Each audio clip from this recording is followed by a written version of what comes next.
Hello बच्चों, let's read the question. The question says, study the given figure carefully and select the incorrect statement regarding this. हमें incorrect statement को choose करना है. ध्यान रहे incorrect statement कभी कभी correct statement हम choose करके आगे बढ़ जाते हैं, तो इस चीज का हमें ध्यान रखना है. ये जो फिगर हमें दिया गया है, ये सब हम जानते हैं कि ये जेल इलेक्ट्रोफोरेसिस का है. इसमें हम करते क्या है, इसमें हम चेक करते हैं the digestion of RE, restriction endonuclease enzyme का जो डाइजेशन है, हम इसे चेक करते हैं. मतलब ये रेस्ट्रिक्शन एंडोन्यूक्लियस एंजाइम है, इसने डीएनए को काटा है कि नहीं. अगर डीएनए को इसने काटा होगा तो हम जेल इलेक्ट्रोफोरेसिस की मदद से उसे सेपरेट कर सकते हैं. Separate DNA fragment. इतनी बात क्लियर है. जैसा कि हम देख सकते हैं इस डायग्राम में, सबसे पहला जो लेन है, इस लेन में जो डीएनए है ये सेपरेट आउट नहीं हुआ है.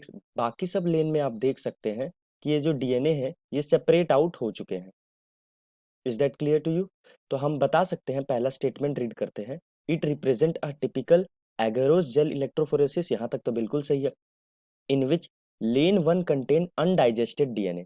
ये भी बात बिल्कुल सही है. अगर डाइजेस्टेड होता डीएनए तो डीएनए के फ्रैगमेंट बनते और जेल इलेक्ट्रोफोरेसिस में ये माइग्रेट करते on the basis of size. Separate हम कैसे करते हैं डीएनए फ्रैगमेंट को? On basis of size. इतनी बात क्लियर है. तो पहला वाला स्टेटमेंट हम करेक्ट मानेंगे. दूसरा, smallest DNA band are formed at A and largest DNA band are formed at B. जो सबसे स्मॉलेस्ट डीएनए बैंड होता है वो बी पे फॉर्म्ड होता है. क्यों? क्योंकि जो सबसे स्मॉलेस्ट होता है वो ज्यादा माइग्रेट करता है आगे की तरफ, और जो सबसे बड़ा होता है डीएनए हैवी होता है वो कम माइग्रेट करता है, इसलिए वो ए पॉइंट पे होगा. तो ये स्टेटमेंट गलत हो जाएगा, एकदम उल्टा बोला गया है इसमें. थर्ड स्टेटमेंट क्या है? The separated DNA fragment can be visualised after staining. यहाँ तक तो बिल्कुल सही स्टेटमेंट है.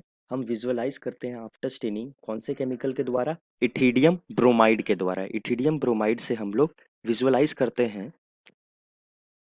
बट इनविजिबल लाइट लिखा है यहाँ पे, ये गलत हो जाएगा. यूवी लाइट के प्रेजेंस में हम लोग स्टेनिंग को विजुअलाइज कर सकते हैं. Is that clear to you? तो ये भी स्टेटमेंट गलत हो जाएगा. फोर्थ स्टेटमेंट की तरफ पढ़ते हैं.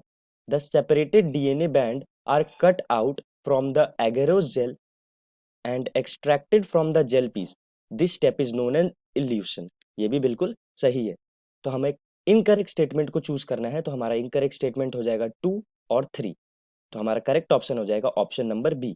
Hope you understood it well. Best of luck.